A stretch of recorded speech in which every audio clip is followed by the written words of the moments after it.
Queridas familias, muy buenos días. Muchas gracias por acompañarnos como siempre en Impacto Salud. Nosotros agradecidos con ustedes y como siempre Impacto Salud le trae especialidades que ustedes necesitan ver. Como siempre me encuentro muy bien acompañada. ¿Cómo estás, Marcelo? Muy buenos días. ¿Cómo estás, querida Boli? Muy buenos días tengan ustedes. Gracias por permitirnos llegar nuevamente a sus hogares en el programa número 31 desde esta nueva edición de Impacto Salud. Siempre con especialistas a la altura para informarte, para ver todo lo que está ocurriendo en el mundo y también lo que está ocurriendo en Bolivia. Así es, no podemos empezar sin antes agradecer a las diferentes empresas que nos acompañan como siempre en Impacto Salud. Muchas gracias a Set La Paz, Mamá y Bebé. Es una empresa que nos acompaña y nos brinda esa seguridad a nosotras como mamás al momento de aplicarles de forma humanizada los aretitos a nuestros bebés, a nuestras pequeñitas de la casa con el método Studex. Está a la cabeza de la licenciada Georgelina Violati. También agradecer a Centro Pediátrico Maternal Intihuahua, desde la familia para la familia, un lugar exclusivamente diseñado para poder atender a tu guagüita, tanto en vacunas, niño enfermo, nebulizaciones, fototerapia, control de niño sano, control de niño enfermo, crecimiento y neurodesarrollo y claro que sí, también la parte de asesoría en lactancia materna, porque siempre es importante revisar de manera presencial y que te vayas con todas las explicaciones a tu casita. Así es, también agradecemos y damos la bienvenida a Fulares Alma 250417, una herramienta versátil, cómoda, amiga de la lactancia y de la maternidad. Si mamá puede portear, ¿por qué no papá? Y también agradecer a tu libro Guía de Lactancia Humana, tu mejor herramienta y decisión en esta etapa de maternidad, porque no solamente es saber que agarre tu bebé y que transfiera la leche, sino ver todo lo que hay detrás de esta magia, ¿no? Una guía que te va a ampliar todos los horizontes, te va a abrir los ojos para saber más sobre todo esto. Y todo esto lo encuentras, claro que sí, en Intihuahua, Centro Intihuahua. Así es. Seguimos con más. Tenemos entrevistas, como lo decíamos en un principio, muy interesantes. Tenemos que empezar con la primera invitada. Claro que sí. Vamos a, pues estamos en la Semana Mundial, ¿no? De lo que antes se denominaba errores o bueno, inmunodeficiencias primarias. Así es. Hoy en día vamos a hablar de lo que son los errores innatos de la inmunidad. Así es. Comenzamos.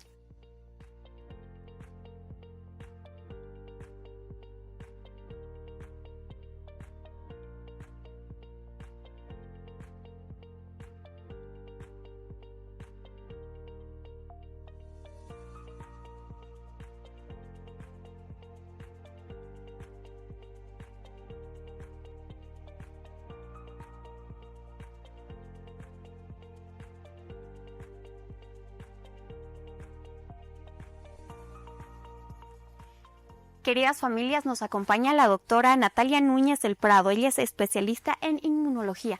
El tema que vamos a abordar el día de hoy, inmunodeficiencias primarias. Querida doctora, ¿cómo está? Muy buenos días. Muchas gracias por acompañarnos.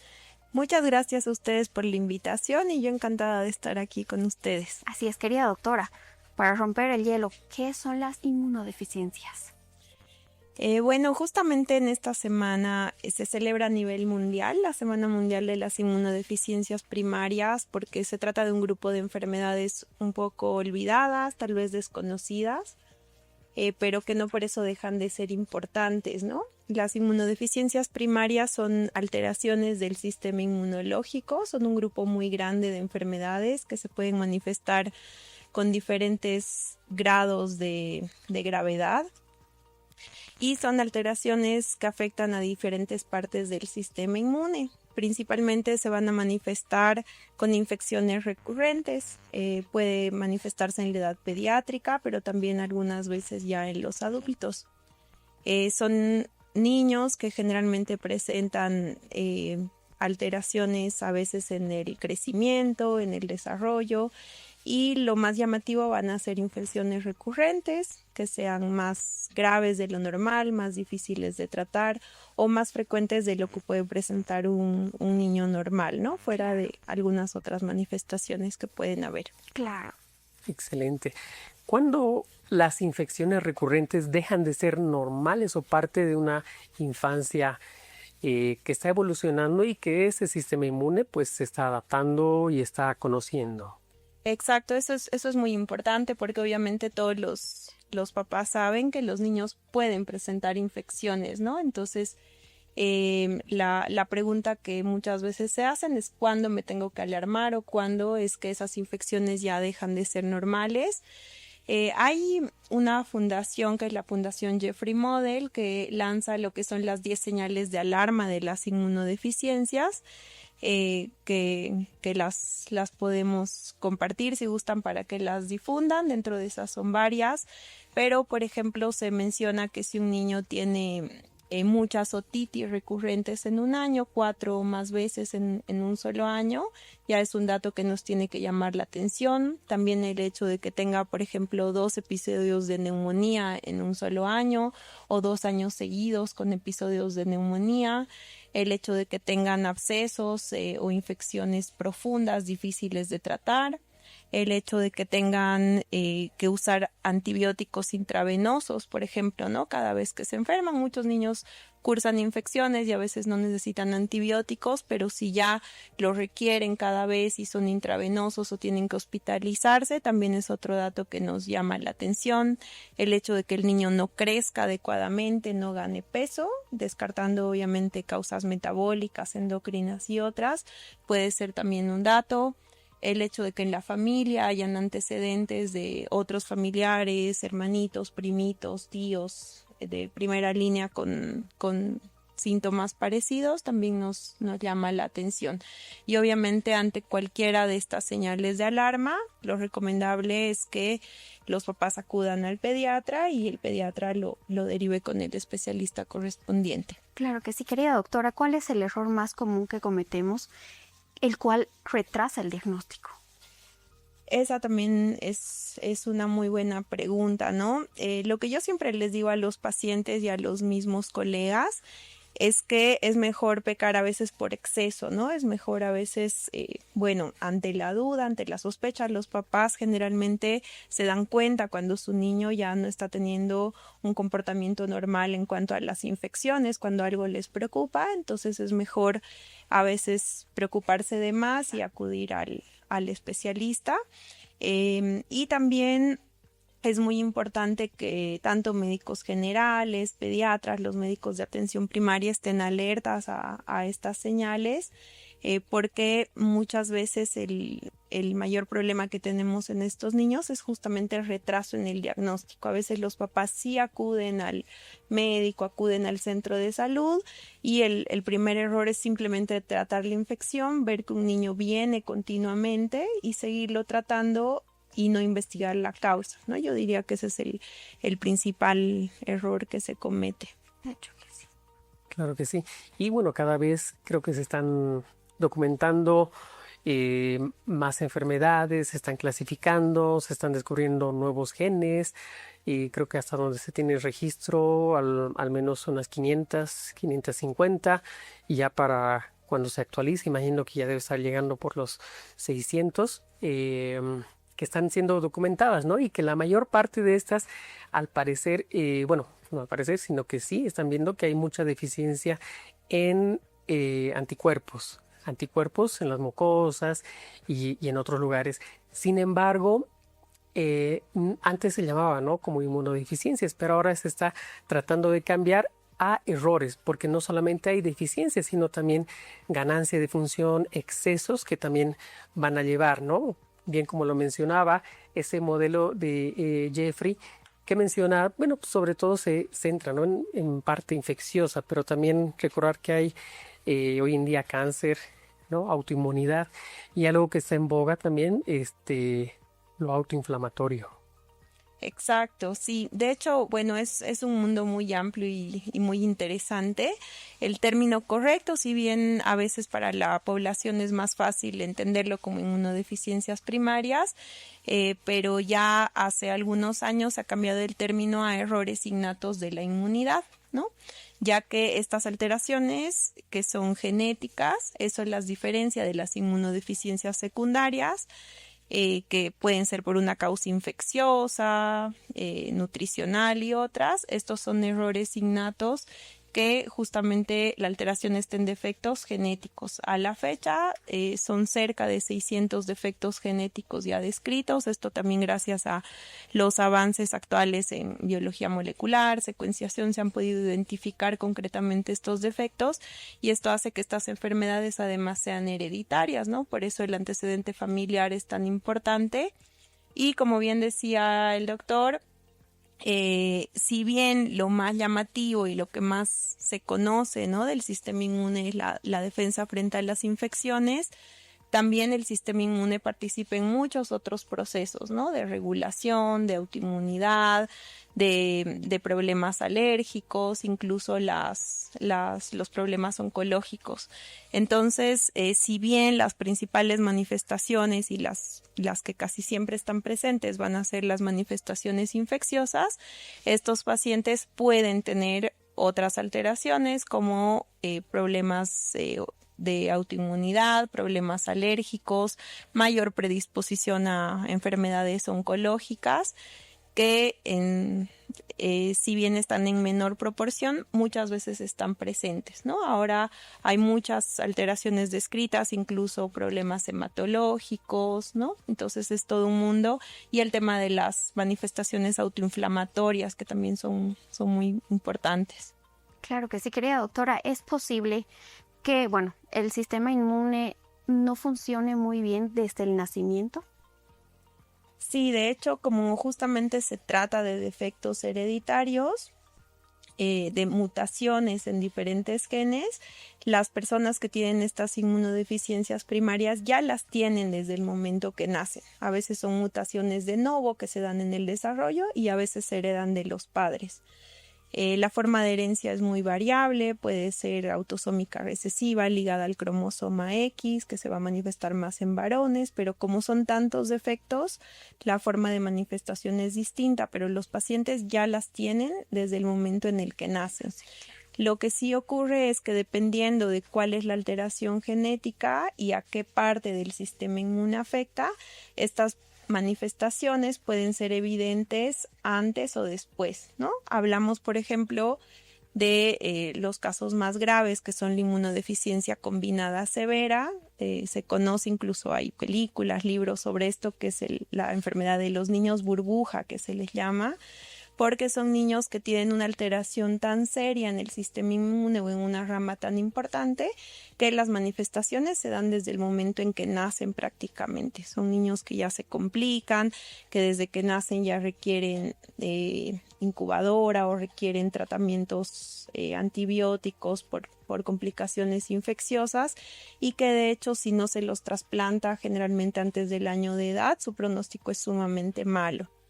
Pero existen otras que si bien los pacientes ya las tienen desde el nacimiento, las manifestaciones pueden ser más leves porque hay otras partes del sistema inmune que tal vez compensan esto, ¿no? Entonces son niños que van a crecer, tal vez tener infecciones recurrentes, pero que su pronóstico vital no es tan malo como en los otros casos, ¿no? Como mencionaba antes el doctor, la mayoría de estas enfermedades afectan a los anticuerpos, son las que llamamos inmunodeficiencias humorales, y estas se van a manifestar sobre todo con procesos infecciosos a nivel respiratorio, a nivel digestivo, pero muchas veces incluso pueden hacerse más evidentes o recién diagnosticarse en pacientes adultos. Claro. ¿Y cuál es el procedimiento cuando ya hemos detectado algún niño que no solamente tiene las defensas bajas, sino que tiene algo más de fondo, algo hereditario, algo genético? ¿Cuál es el procedimiento? ¿A dónde tenemos que acudir, recurrir? ¿A dónde hay que referir a estos pacientes? ¿Y qué asesorías se pueden hacer y laboratorios en Bolivia? Sí, eso también es algo muy importante. En Bolivia lamentablemente estamos un poco limitados con algunas pruebas, pero sí contamos con algunos estudios, ¿no? Siempre acompañados del pediatra de cabecera del niño. Lo ideal es que este sea referido al especialista, en este caso en inmunología. Se hacen estudios desde un hemograma para ver cómo están los niveles linfocitarios, hacemos estudios de lo que son los niveles de inmunoglobulinas séricas, subclases de inmunoglobulinas, que los tenemos disponibles en Bolivia. También se hacen estudios de lo que llamamos las subpoblaciones linfocitarias por citometría de flujo, para ver cómo están concretamente los distintos tipos de linfocitos y si estos se encuentran alterados o no. A veces hacemos estudios de gabinete para ver, por ejemplo, si el timo se encuentra adecuadamente desarrollado, si hay otras alteraciones. Depende mucho de lo que ya vea el médico en la historia clínica. La historia clínica tiene que ser muy amplia en cuanto a antecedentes familiares, examen físico, infecciones y otros síntomas. Y una vez hechos todos estos estudios, más o menos podemos orientarnos en qué tipo de inmunodeficiencia o dentro de la clasificación donde podemos ubicar al paciente, y en lo posible hacer un estudio genético, ¿no? En Bolivia lamentablemente no tenemos la posibilidad, pero sí tenemos algunos convenios, muchos países que nos colaboran donde se pueden enviar las muestras, y muchas veces sí llegamos a hacer el diagnóstico genético. De hecho, en Bolivia tenemos ya varios pacientes diagnosticados y registrados a nivel internacional, y algunos de ellos que incluso han podido acceder a terapias complejas, ¿no? Como trasplante de médula ósea en otros países, o la terapia génica incluso, ¿no? Entonces es un proceso un poquito complejo, requiere mucho compromiso de la familia, mucho compromiso del profesional que les acompaña, y afortunadamente con todo este esfuerzo sí se puede llegar a tratar a los pacientes. Claro que sí, querida doctora. Hablar de este tema puede dar para mucho más tiempo. Le invitamos a que nos pueda acompañar en algún otro programa de Impacto Salud, pero por favor, sus redes sociales, cómo podemos encontrarla, dónde podemos agendar una cita con usted. Sí, con mucho gusto.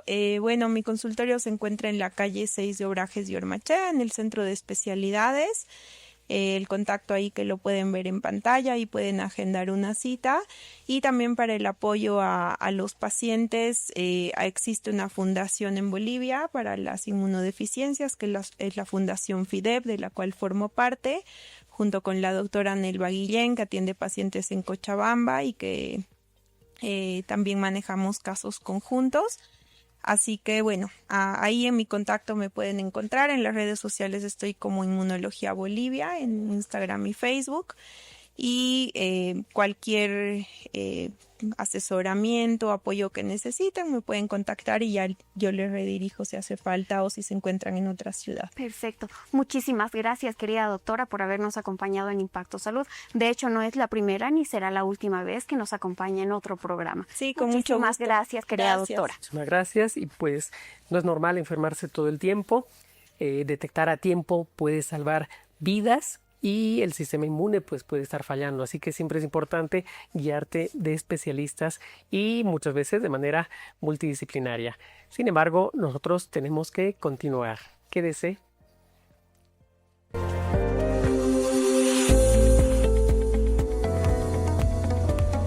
Sed La Paz Mamá y Bebé se caracteriza por la colocación de aretes humanizado. Cuida con amor de tu salud y la de tu bebé. Atención prenatal, lactancia materna, cuidados del recién nacido, talleres de estimulación.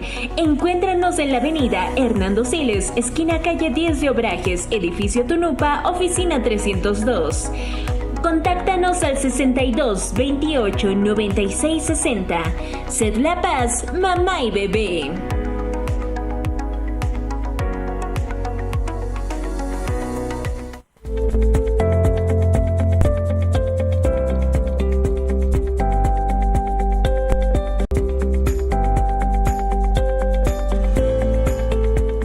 Inti Guagua es un centro Centro Pediátrico Maternal, donde se brinda un tipo de atención integral más innovador y referente en inclusión a nivel nacional, donde la salud, el desarrollo y el bienestar de todos los niños es el núcleo de nuestra labor.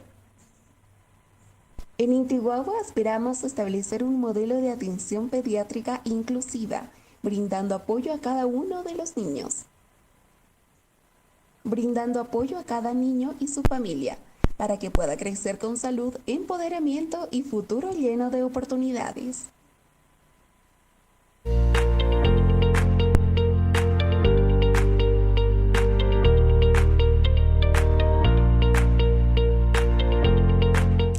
Queridas familias, retornamos con más Impacto Salud. Qué importante es poder hablar también, Marce, y abordar un poco más sobre el Día Mundial del Hígado y, bueno, la salud hepática en nuestros niños. Tenemos una gran sorpresa. Nos acompaña el doctor Diego Marmarruso, gastroenterólogo pediatra desde Argentina. Querido doctor, ¿cómo está? Muchas gracias por acompañarnos en Impacto Salud.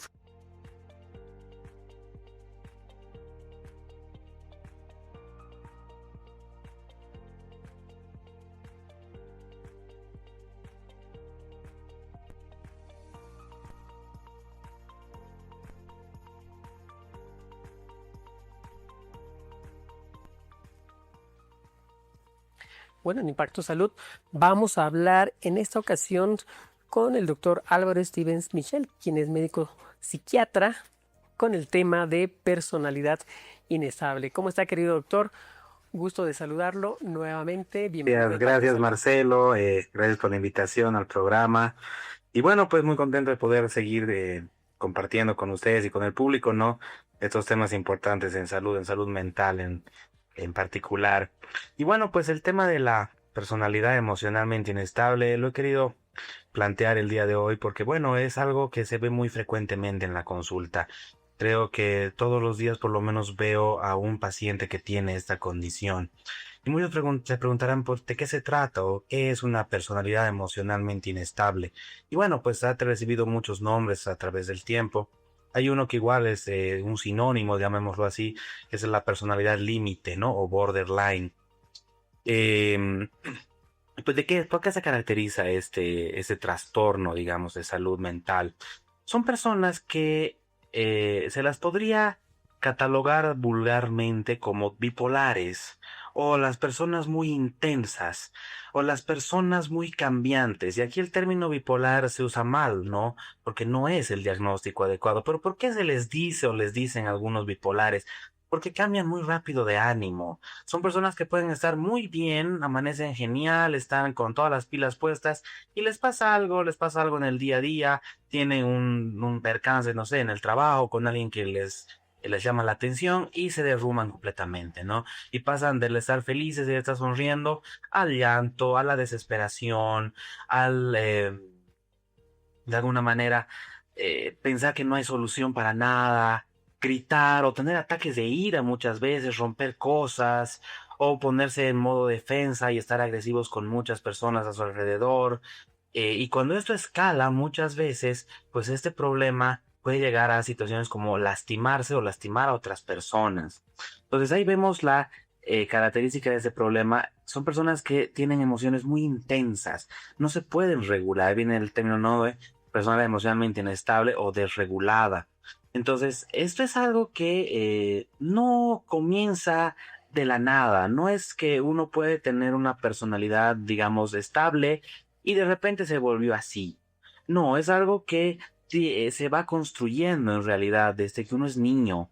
E intervienen muchos factores, ¿no? Lo que mencionaba alguna vez, creo. Esto es como un plato de comida que tiene muchos ingredientes, ¿no? Entonces, ¿cuáles son estos ingredientes que hacen que se desarrolle una personalidad así? Por ejemplo, el tema genético biológico, lo que uno hereda de los padres principalmente, ¿no? Y de los otros antepasados, la tendencia. Te dice que si, por ejemplo, uno de los padres tiene esto, existe la probabilidad muy alta de que los hijos tengan esto. Y no necesariamente por herencia, sino también por aprendizaje. Porque los niños en aprendizaje ven cómo se comporta una persona así. Por ejemplo, si es la mamá, digámoslo, que tiene ataques de rabia, que se descompensa, que amenaza a veces con matarse, ¿no? O que se lastima, tal vez es ahí. Entonces, los niños aprenden esto y muchas veces también se genera en ellos este tipo de personalidad. Entonces vemos la parte genética, la parte de aprendizaje y también intervienen muchos otros factores como traumas, ¿no? Mucho tiene que ver el tema traumático, todo lo que son abusos que se pueden sufrir en la infancia, en la adolescencia, de cualquier tipo, físicos, psicológicos, sexuales. Todo esto genera cambios en el desarrollo de la personalidad. Entonces hablamos de alguien que ya llega a los 16, 18 años con una personalidad mucho más establecida y es aquí donde usualmente se empiezan a manifestar problemas, aunque también se puede ver ya ciertos rasgos y síntomas desde mucho más antes, desde los 12, 13 años. Por ejemplo, el tema de las autolesiones o el cutting, ¿no? Que es bastante frecuente en este tipo de pacientes, que en realidad no son conductas suicidas muchas veces. Lo que pasa es que como que se les va la mano, pero en realidad no es que quieran morirse, sino es una manera de regular sus emociones. Y aquí encontramos otro tipo de elementos, aparte de cortarse. Puede ser también el tema de la alimentación, los atracones, inducirse al vómito, y esto es el terreno fértil para muchos otros problemas de salud mental, como ansiedad, depresión, anorexia, bulimia, adicciones. Entonces, vemos cómo la personalidad es el núcleo que sostiene muchas veces a una persona, y si esta personalidad tiene dificultades, entonces va a ser más difícil el día a día para estas personas. Así es, querido doctor, ¿cómo está? Buenas tardes. ¿Qué tal, Boli? ¿Cómo estás? Todo muy bien, doctor, muchas gracias. ¿Se puede tratar y mejorar la calidad de vida de estas personas? Sí, totalmente. Hay que hacer primero una evaluación. Lamentablemente, en muchos, digamos, ambientes de salud mental, ya sea por falta de experiencia o por algunos otros motivos, se los a veces mal diagnostica a estos pacientes, ¿no? Porque, por ejemplo, pueden tener fenómenos sensoriales como escuchar, digamos, voces o su propia voz, ¿no? Y dicen, oh, es esquizofrénico o es psicótico. Y no, no es que sean psicóticos o esquizofrénicos. O le dicen, son bipolares. O, no sé, te has cortado, entonces eres suicida, tienes que internarte.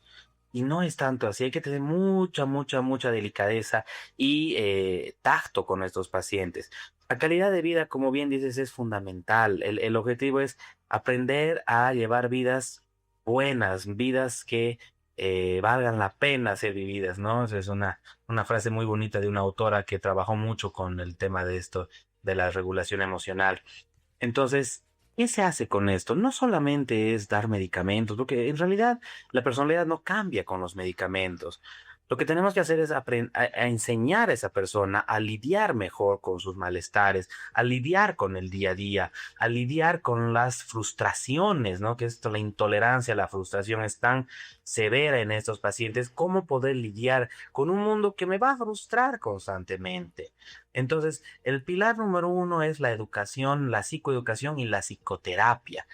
Y si el paciente, la paciente necesita principalmente, por ejemplo, tratar concomitantemente una depresión, episodios de ansiedad, ataques de pánico o trastornos de la conducta alimentaria o cualquier otro, se hará el tratamiento de esas situaciones o condiciones también, pero siempre enfocándonos en psicoterapia.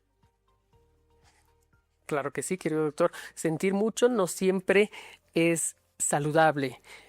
Pero ¿cuál es el error Sí. más común que todos cometen antes de llegar con un especialista?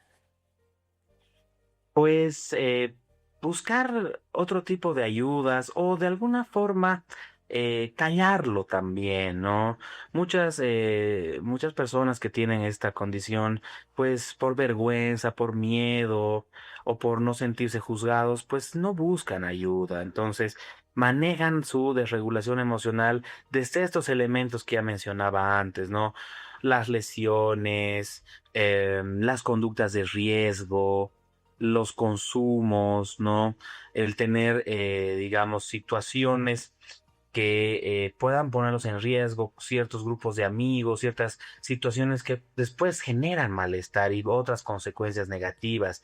Entonces hay que encontrar eso, decir, oye, tal vez necesitas ayuda, ¿no?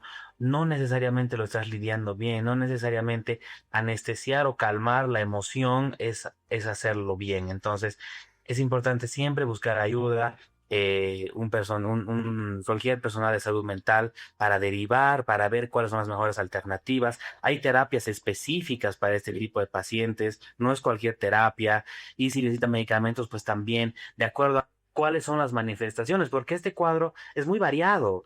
Hay personas que son más calmadas, más retraídas o más tímidas y generalmente tienden a lastimarse más en silencio, en sus cuartos. Hay otros que son más agresivos, que gritan, que pelean, que rompen cosas. Entonces necesitan otro tipo de enfoque, ¿no? En cuanto, por ejemplo, a medicamentos. Hay personas que son tal vez más alegres, pero que en la frustración no la toleran y se derrumban y entran en depresiones severas. Entonces ahí también tendremos que ver qué más podemos hacer de acuerdo a cada tipo de paciente que viene a la consulta, porque cada uno es diferente. Así es, de hecho que sí, querido doctor. Por favor, regálenos 3 breves pautas para identificar y que nuestros televidentes que están viendo esta entrevista acudan a consulta.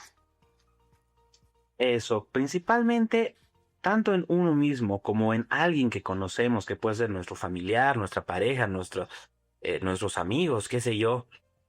Encontrar primero esto, una muy poca tolerancia a la frustración, ¿no? Es decir, algo sale mal, algo no sale como yo quería, o tenía mucha expectativa en algo y sale mal, entonces me derrumbo, ya sea por el camino de la tristeza, del llanto, por el camino de la ira, por el camino de la autodestrucción muchas veces, y reacciones intensas, cambios de humor. Estar bien y de repente estar recontra mal, o estar así como se dice, con la jeta en el suelo y después estar súper bien. Entonces, como que descoloca ver conducta siempre, ¿no? A veces los padres también se dan cuenta de esto, tal vez es tarde, digamos, ¿no? Lesiones, autolesiones, sobre todo el famoso cutting. Hay que estar atentos a ese tipo de manifestaciones. Igual también temas en la conducta alimentaria. Estas personas suelen tener una autoimagen bastante frágil, ¿no? Entonces se sienten muy observados, muy criticados, no se hallan bien con uno mismo, cambian de look constantemente, buscan aprobación, tienen mucho temor igual al abandono. Otro tema, esto es bastante amplio, pero por ejemplo, una característica es el temor al abandono, el tratar de hacer lo que sea para no terminar, por ejemplo, una relación de amistad o de pareja, incluso a veces mediando su propia dignidad con tal de que no lo dejen, porque el abandono es algo intolerable. Entonces, ver cómo son sus relaciones de pareja también, sus relaciones con las demás personas. Y lo más importante, no preguntarse, ¿realmente estoy bien? ¿Realmente me siento bien como soy? ¿Realmente estoy haciendo algo bueno por mí o pienso que estoy solamente cada vez destruyéndome más o me siento mal conmigo mismo todo el tiempo? Entonces, ahí podemos encontrar ciertas pautas para tal vez encontrar este problema. Así es, de hecho que sí. Estimado doctor, muchísimas gracias por habernos acompañado en Impacto Salud. Nos vemos en una próxima. Claro que sí, mucho gusto, Boli, igual Marcelo, un gusto de estar de nuevo en el programa. Para cualquier cosa pueden escribirme o mandarme un mensaje, ahí está el contacto, 752-15-494. El consultorio está en Miraflores, en La Saavedra, entonces con todo gusto, cualquier consulta me la hacen llegar. Así es, muchísimas gracias, querido doctor, que esté muy bien, queridas familias. Gracias, Importante igualmente. haber hablado de este tema, pero tenemos otra entrevista más con un especialista que nos acompaña también aquí en Impacto Salud. No se muevan, regresamos con más.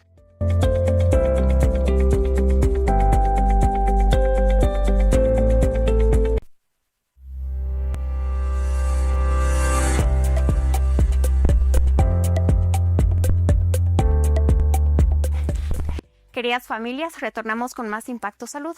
Nos acompaña la doctora Graciela Borja. Ella es médica esteticista. Querida doctora, ¿cómo está? Bienvenida. Muchas gracias por acompañarnos en Impacto Salud. El tema que vamos a abordar el día de hoy es sobre Botox. Muy buenas tardes, muchas gracias por la cobertura y bueno, voy a aclararles todas las dudas que tengan sobre Botox. De hecho que sí. Querida doctora, el Botox es para todos.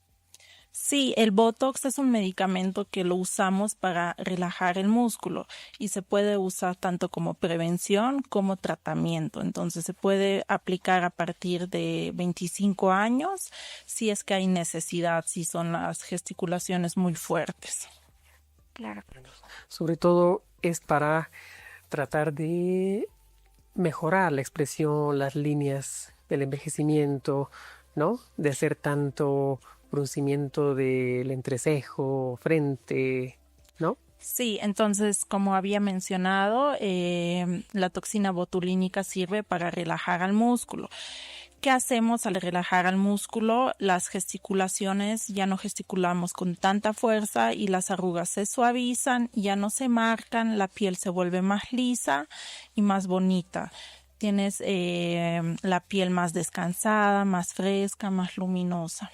Y solo con el Botox, Así ¿no? es. Querida doctora, ¿cada cuánto nos tuviésemos que, o es solo una vez? Se puede usar de 3 a 4 meses. Antes la toxina duraba 6 a 8 meses, pero ahora es más seguro y lo han cambiado la formulación y solo dura 3 meses. 3 meses. Wow. Querida doctora, va acompañado también, me aplico el Botox, pero después tengo que cuidarme, obviamente. Claro que el Botox es un tratamiento, pero igual tenemos que tener los cuidados en casa, usar cremitas, protegernos del sol, usar protector solar y nos ayuda también mucho la vitamina C junto con el Botox. Yo siempre les pido a todos mis pacientes que tomen 5 días antes la vitamina C, que nos va a ayudar mucho con la colocación. Sí. ¿Qué partes del cuerpo están autorizadas, previstas para el uso del Botox? ¿Solamente la región de la carita o hay otras regiones también? Bueno, el Botox no solo lo usamos en estética, ¿no? También lo usamos como tratamientos, como bruxismo para los pacientes que tienen bruxismo, para los pacientes que tienen la sonrisa gingival. ¿Qué significa eso? Las personas que sonríen, se ven las encías.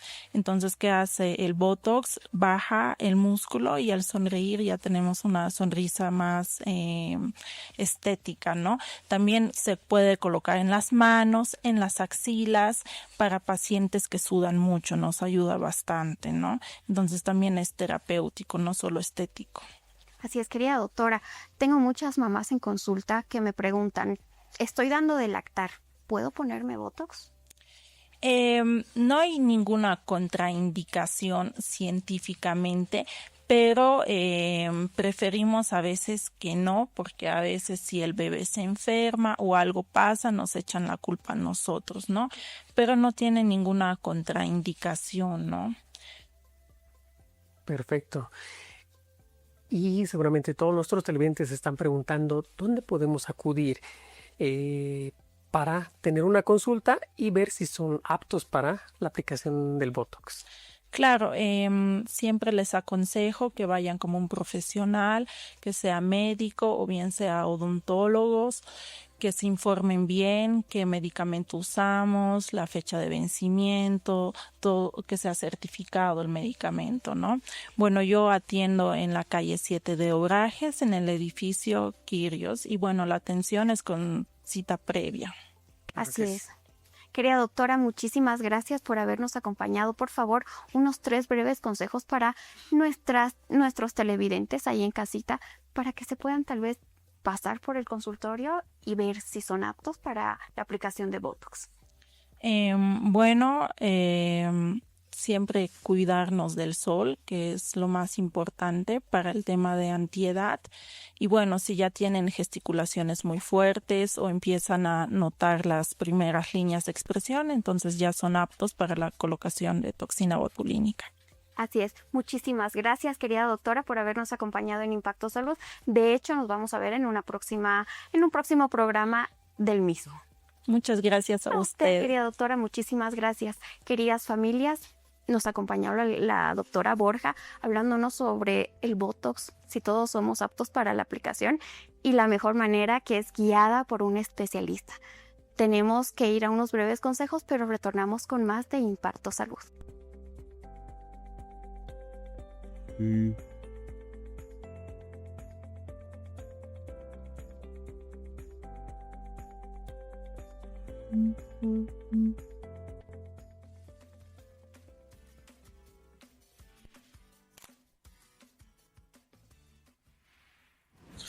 La maternidad es un papel que requiere sacrificio, amor y dedicación. Puede ser un viaje desafiante, pero también increíblemente gratificante. Como papá, aprendí el valor de la maternidad y el impacto que tiene en la vida de nuestros hijos. Con el Fular Alma y el libro guía de lactancia y leche humana, estoy preparado.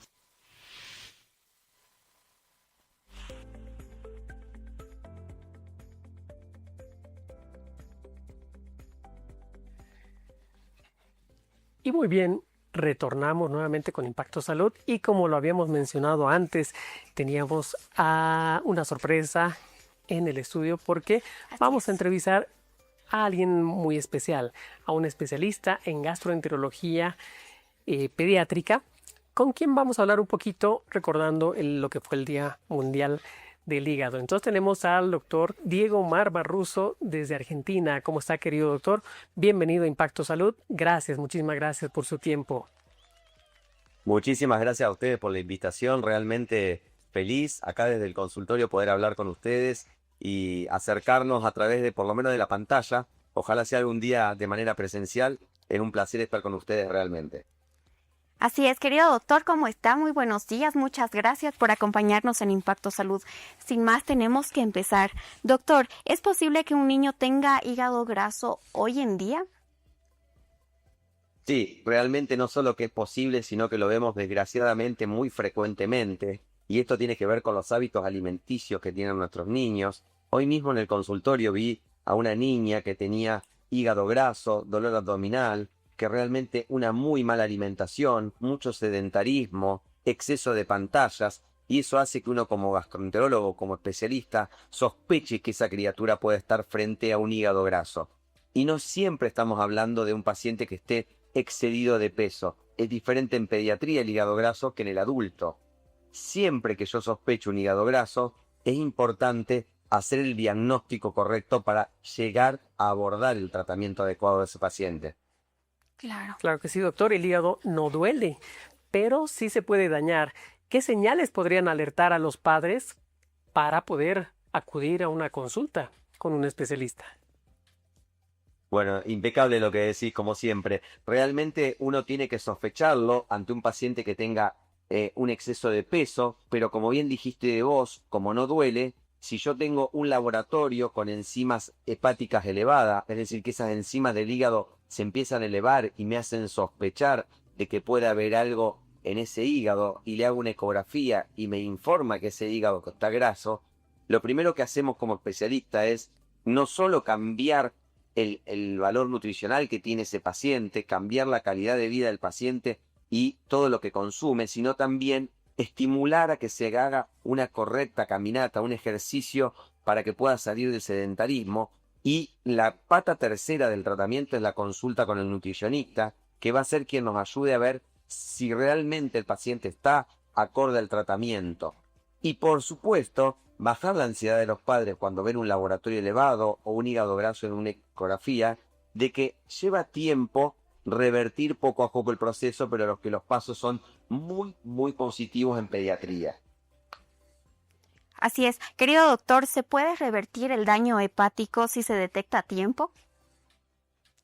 Sí, por supuesto que el tiempo es la palabra fundamental para saber cuándo actuar. Si yo estoy actuando a tiempo y esas enzimas hepáticas no están tan elevadas, tenemos un laboratorio en el cual chequeamos colesterol, triglicéridos y una ecografía en el cual me informa un leve hígado graso, con el dieta y ejercicio voy a actuar a tiempo. Ahora, si yo llego tarde y ese hígado graso ya está en un aspecto más cirrótico, o sea, en un aspecto más pequeño, acolchonado, como yo le digo a mis pacientes, el hígado es la esponja que tenemos para poder absorber, metabolizar y expulsar lo que no tenemos que tener en nuestro cuerpo. Si yo llego tarde, voy a tener que derivar a mi paciente a un hepatólogo para que pueda realizar una punción biópsica y ahí ya es más complicada la reversión, pero lo importante es llegar a tiempo.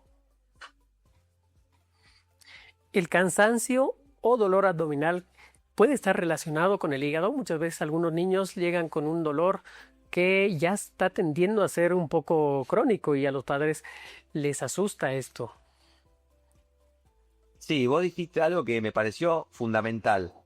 No duele, pero muchas veces un paciente, un niño que viene con dolor abdominal y que la mamá, el papá te cuentan que le duele permanentemente, que aumentó un poquito de peso, que está comiendo diferente a lo que comía, es un indicio a tener que hacer una ecografía y muchas veces no es que hacemos el laboratorio y la ecografía de entrada. El primer síntoma es dolor abdominal y cuando uno hace esa ecografía, ahí nos encontramos con el hígado graso. Así es, querido doctor. Muchas veces se maneja, bueno, nosotros como papás decimos, es que está gordito y de hecho está muy, muy sano. ¿Estamos normalizando el sobrepeso infantil sin ver sus consecuencias? Qué importante lo que estás diciendo. ¿Cuántos años hemos hablado de que la nutrición va de la mano de el sobrepeso? Pareciera, lo veo a mi niño, lo veo que come un montón y que luce saludable, pero aumentó un montón de peso, significa que está bien nutrido. Y como bien dijiste vos, hablar de nutrición no significa de que mi hijo tenga que estar aumentado de peso. A veces normalizamos ese aumento de peso por el sedentarismo que tiene mi hijo y decimos, bueno, sí, come muchas porquerías. Y yo muchas veces en el consultorio les digo a los papás, ¿vos comerías estos productos ultraprocesados, productos con exceso de grasa? O a veces encontramos en el consultorio papás, mamás, abuelas, hoy por hoy también, que se cuidan, que van al gimnasio, pero aún así con niños que están excedidos en peso y que les cuesta comer de manera más natural y más sana. Claro que sí. ¿Qué estrategia utiliza usted, doctor, en su consulta diario a diario para evitar estos errores en la alimentación? Ya que es muy frecuente que los niños, los padres y todos en casa consuman porque es de muy fácil acceso, ¿no? Salen de la casa a la tiendita de barrio y se compran todos estos elementos que están envasados. Sin dudas. Yo a veces lo veo en la sala de espera, que están con el juguito, con la galletita, con las golosinas. Entonces, lo primero es poner la experiencia. Yo a veces, como papá que soy, me pongo como ejemplo de decir a mis hijos, yo trato de ver esto. No ser tampoco prohibitivo. A veces me parece que nosotros los médicos somos muy castradores, decir, no le des nunca más esto. Uno tiene que decir, empecemos de a poco, vamos a bajar la cantidad, no le des el paquete entero, dale las galletitas, dásela de 2 o 3. Cuando está mirando televisión, controla lo que está comiendo, que no sea una adicción de que no saben ni lo que está comiendo porque no lo ve, porque están jugando a los jueguitos, a la Play, mirando una película o alguna serie o dibujitos. Entonces, controlar las porciones es el primer consejo. Segundo, la caminata. Simple, ir caminando al mercadito, ir caminando una vuelta a la panzana todos los días, ir caminando a algún lugar que normalmente vayamos o en auto o que tengamos que decirle al niño, no, voy yo, no vayas vos, que nos acompañe en esas tareas. Con poco hacemos mucho, hay que empezar con poquitos cambios de hábito. Y yo tengo que ser el mejor ejemplo, como adulto, demostrar que lo que yo como lo puede comer y que me hace bien. Perfecto, querido doctor. Si los padres tuviesen que recordar una sola cosa sobre el hígado de sus hijos, ¿cuál debería ser en esta entrevista? Lo que dijiste vos me parece lo más importante, que no siempre duele y que el hígado es la esponja de nuestro organismo, hay que cuidarlo y que muchas veces nosotros no nos damos cuenta o tenemos en cuenta a lo mejor solamente el sobrepeso, solamente lo estético. Tenemos que ver que el hígado va más allá de lo que uno tiene estético o por sobrepeso y demás, y que a veces llegamos tarde. Perfecto, querido doctor. Y bueno, pues no solo el alcohol es lo que alimenta, sino que la alimentación también importa y usted nos ha dado unas recomendaciones bárbaras sobre este tema.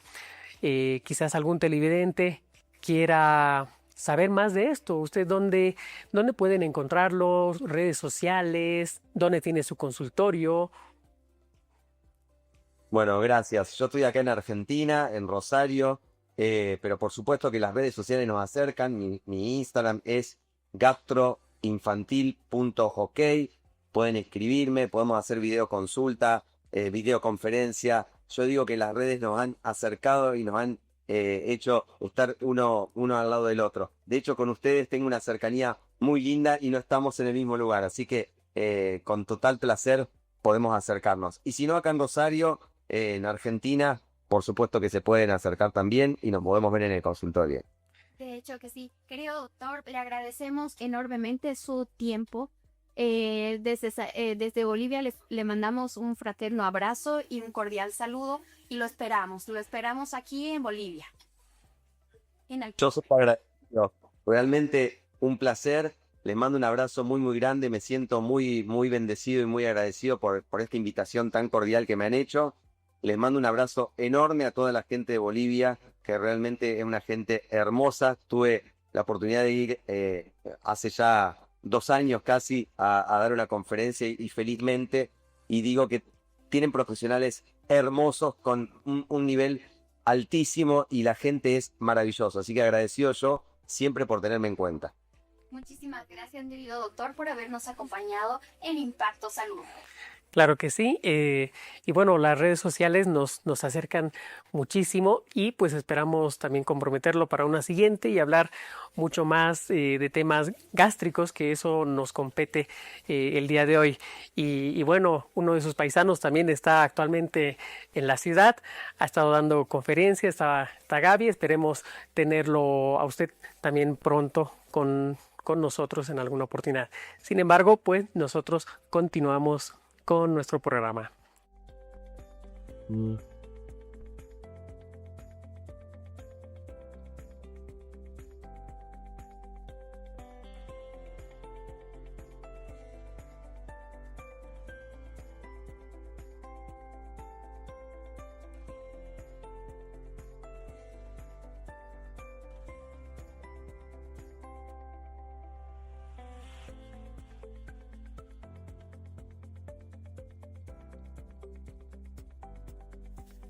Familias Bellas, tuvimos un programa espectacular, como les habíamos dicho en un principio, con esa gran sorpresa al final, con la presencia vía Zoom del doctor Diego Marmaruso desde Argentina. Claro que sí, porque también nos volvemos internacionales, porque la tecnología hoy en día lo permite y podemos tener a todos los especialistas que nos pueden acompañar, tanto presencial como vía online, ya que sabemos que el tiempo es difícil, el tiempo de cada especialista a veces presencial es difícil. Sin embargo, hemos tenido una charla muy amena, hemos hablado sobre la alimentación y eso que se puede dañar el hígado y eso que es silencioso. Entonces, detectar a tiempo y sobre todo prevenirlo es fundamental. De hecho que sí, queridas familias, si en algún punto desean agendar alguna consulta, pero todo está en nuestras redes sociales como Impacto Salud. Claro que sí, también en Conecta Salud puede encontrar todos los clips de videos que van a salir, ¿no? Y también en YouTube de Centro Intihuahua podrán encontrar toda la entrevista completa, así como también en las redes de Impacto Salud y bueno, del canal TV of Travel que lo transmite cada domingo. Así es, llegó el momento de despedirnos, Marce. No sin antes haber agradecido a ustedes y a todos los televidentes que nos acompañan todos los fines de semana a través de la señal de TV of Travel en Impacto Salud. Claro que sí, y con toda la información, pues muchas gracias y permiso. Hasta la siguiente. Chao, chao, queridas familias.